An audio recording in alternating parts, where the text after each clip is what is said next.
Hey everyone, nice seeing you again. This is Gary of the OK Modeler channel, and this is episode 2, the engine episode.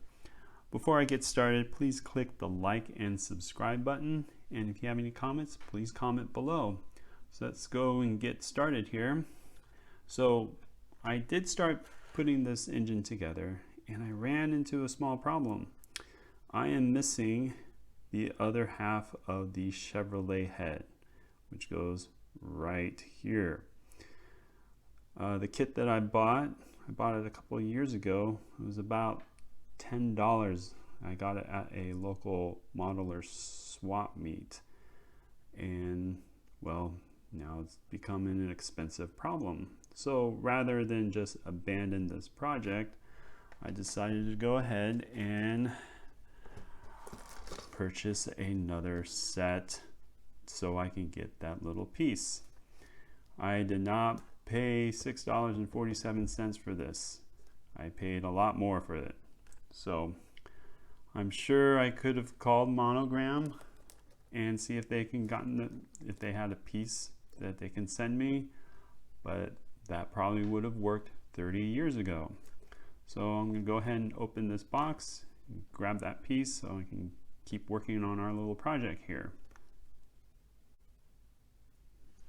And here's the piece. That's the piece that I'm looking for. That's the piece I was missing. So I'm going to go ahead and clip this out, put it on the engine. I'll go ahead and glue it on the engine, get it painted, and then we can go ahead and proceed with getting this episode finished here. Let's see if we can get this cut.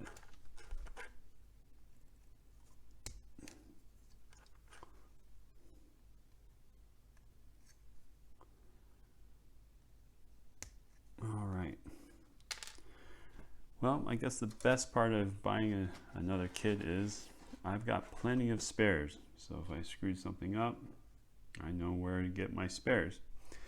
I'm going to go ahead and get this Chevrolet head glued to the engine, get it painted. It's probably going to take a few seconds here, but for me it'll take a day or something like that, since I have to wait for the glue to dry and all that stuff. So I'll see you soon. So what I'm going to do now is I'm going to work on this Chevrolet cam cover. This one right here. This whole thing is going to be black, but then if you can see the Chevrolet and the bow tie logo, that's going to be colored in red and white. So the bow tie right here will be red, and then the Chevrolet will be in white.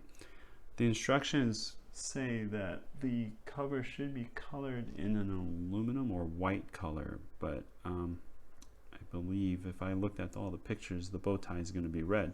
So that's what I'm going to do.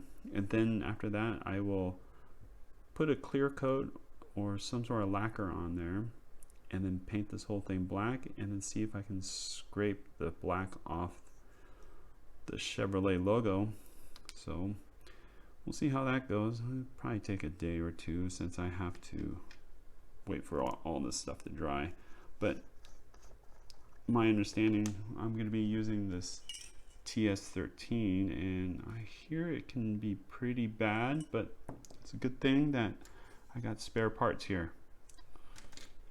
So if everything goes down the toilet, at least I have a backup there. So I'm going to go ahead and, now I know I mentioned that using the acrylic Tamiya paint isn't great for brushing, but in this case it's just a small little thing. So I'm going to do that. Let's see, that's okay right there. And then get this right here, red like that. All right. And put this cover back on.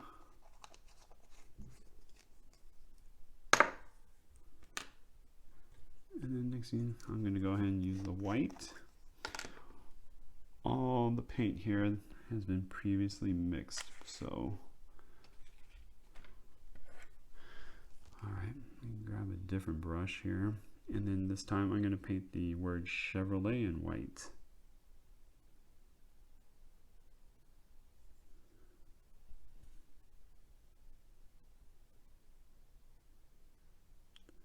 Just putting a light color on here. Now I did prime these cam covers, so hopefully that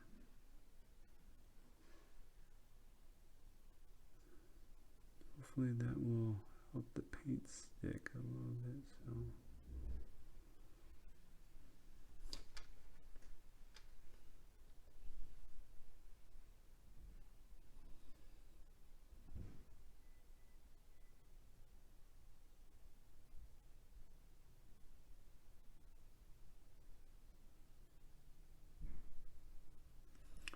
alright, there we go.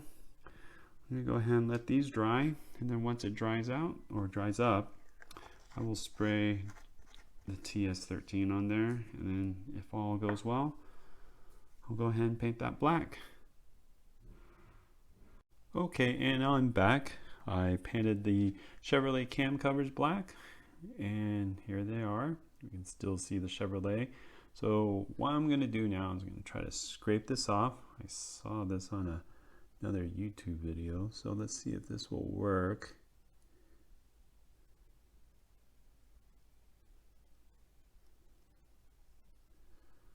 You see a little bit of red there. So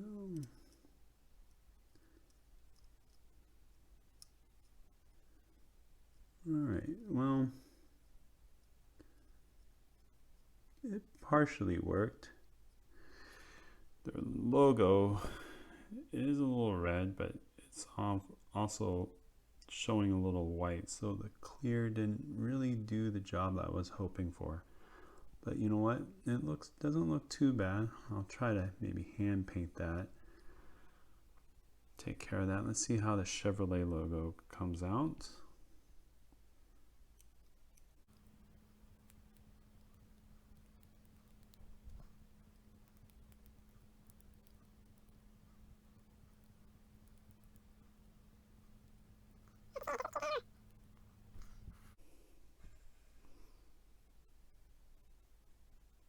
It doesn't look too bad at all.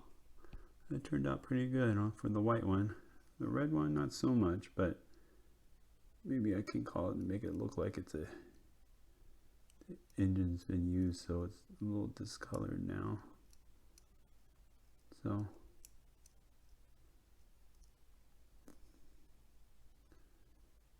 yeah, that's not too bad at all. Actually, turned out pretty well, I thought.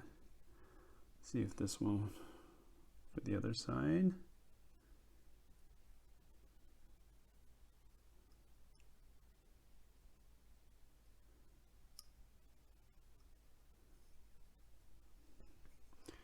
There's the bow tie. You can see that. A little bit of red on there. Not too bad.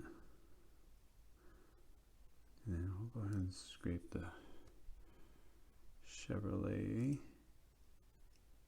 off gently.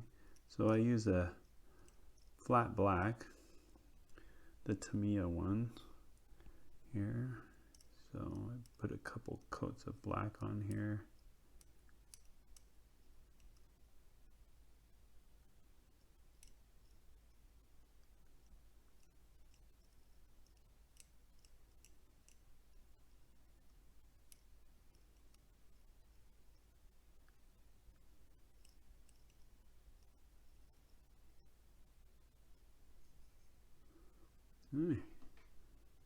Not too bad at all. I like how that turned out. So that's how they do it.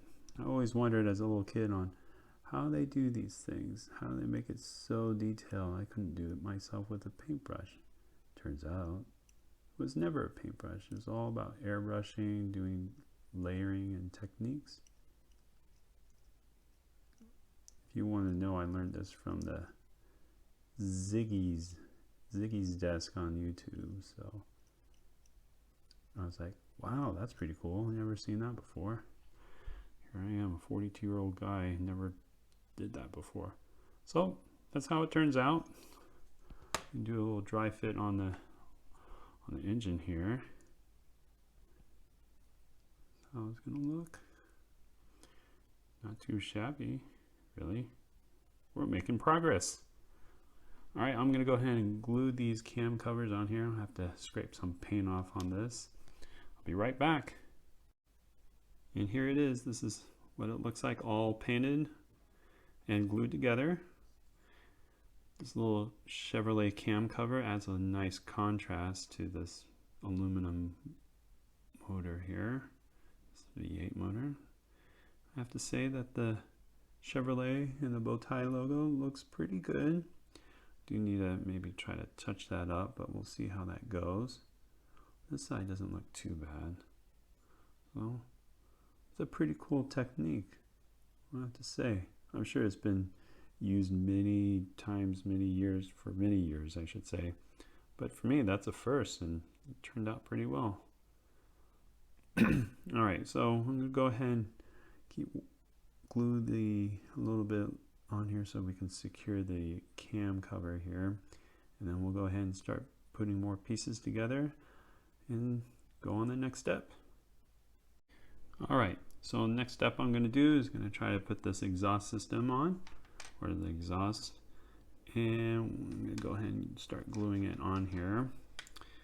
Now this one was painted in a different color. This was I believe, under metallic. So we'll go ahead and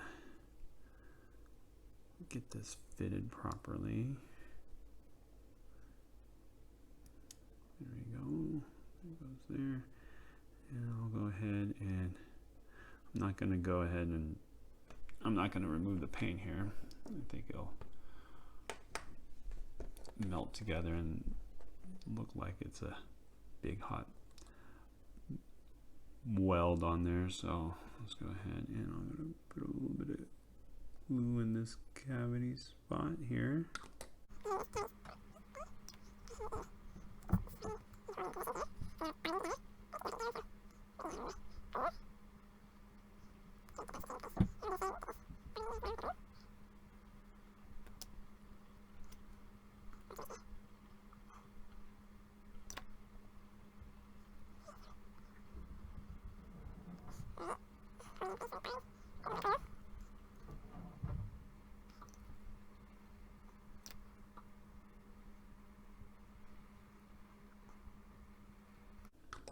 All right, we'll go ahead and let this set and dry and work on the next step here.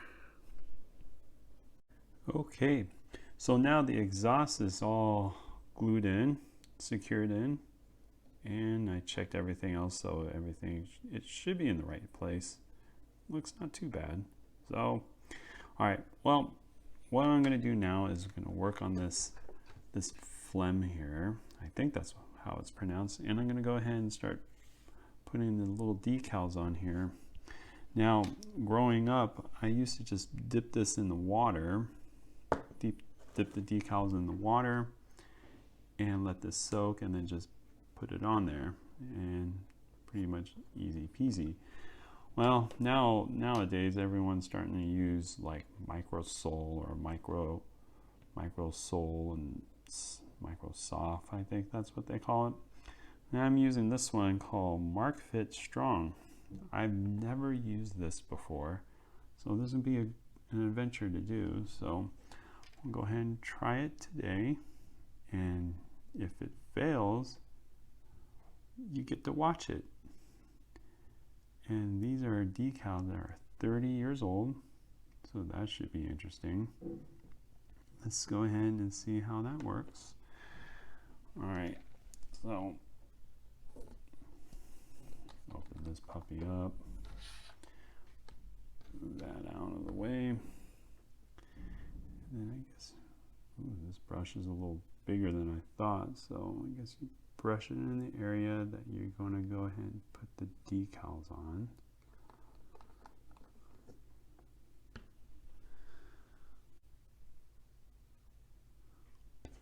I know people, they don't do it this way, but this is what I'm going to do. I'm going to use my tweezers to move this decal here.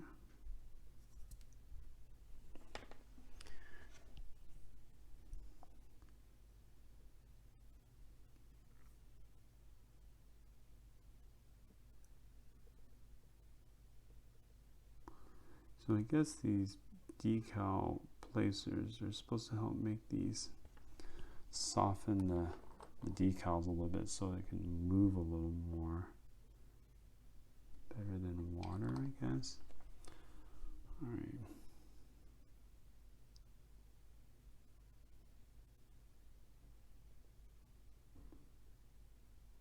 And I never used a Q-tip before to do my decals, so that's a first for me as well.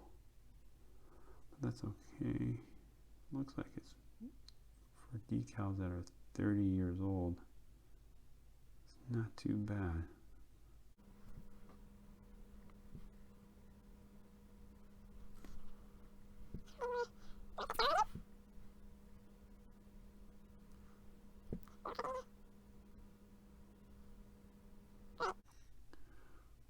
Don't look too bad. I'll go ahead and dry fit this on the engine here, which will be like this.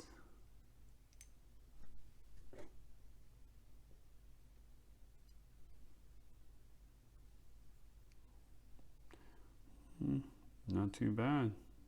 Not too bad at all. I think I might need to adjust that a little more. So what I'm going to do is adjust it a little more, and then I'll put it on the other side, and we'll start working on the next step here. All right, boys and girls, here is the result. This one looks, the decals did go on the phlegm pretty well. It's a little crooked here, which kind of sucks, and this side here is just a little off, but I'm gonna have to live with that. That's no problem at all. One thing I did notice that since these decals are 30 something years old, they do have a yellow hue to it. You may not be able to see it on the camera here, but if you, right there, you can see there's like a yellow outline right there. Because of the age of the decals, it does present a challenge for as the build goes on, because the nose of the Valvoline IndyCar is white, and if these decals are yellow, it's going to show the yellow on there. So I got two options. I can go ahead and try to put the decals near a window where there's sunlight and see if it would lighten it up, or I go on a website called IndyCars and see if I can get some replacement Valvoline decals, which that might be the practical route right there. So we'll see what I'll do. I'm going to go ahead and work on the next step for this engine here. We're almost close to finish right here. So here's that. Add the phlegm on here.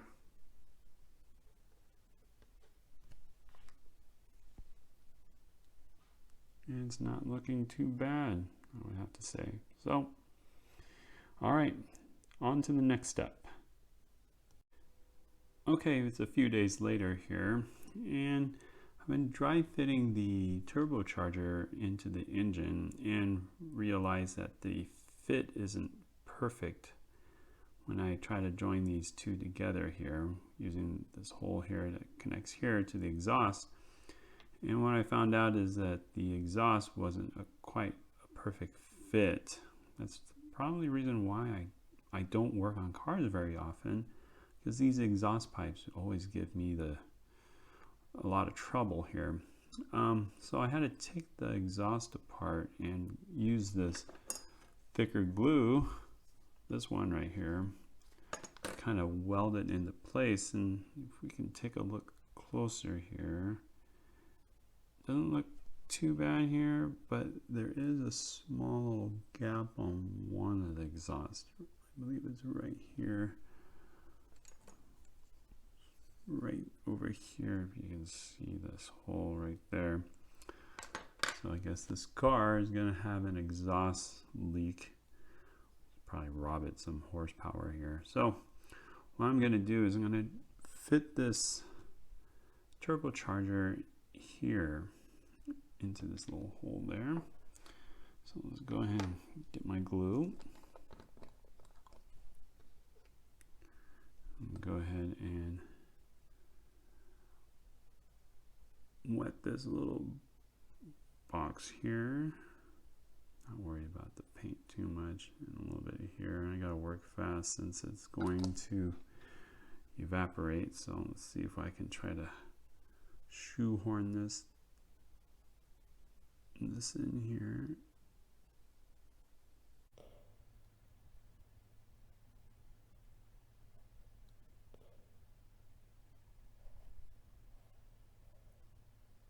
See, that exhaust just moved, so.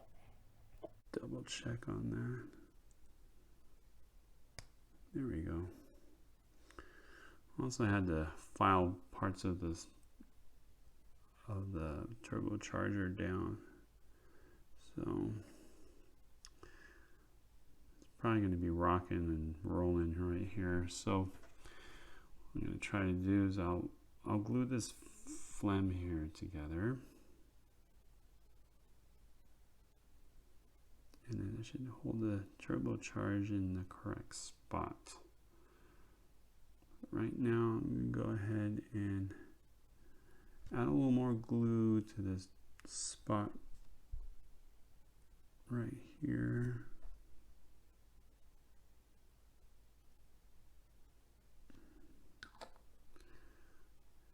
Use the phlegm as my third assistant.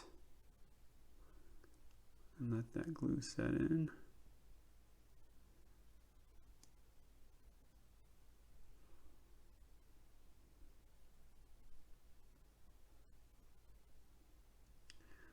Go ahead and let this set in and then press on to the next spot or next step. Alright, so this engine's mostly assembled. I haven't glued in this plenum.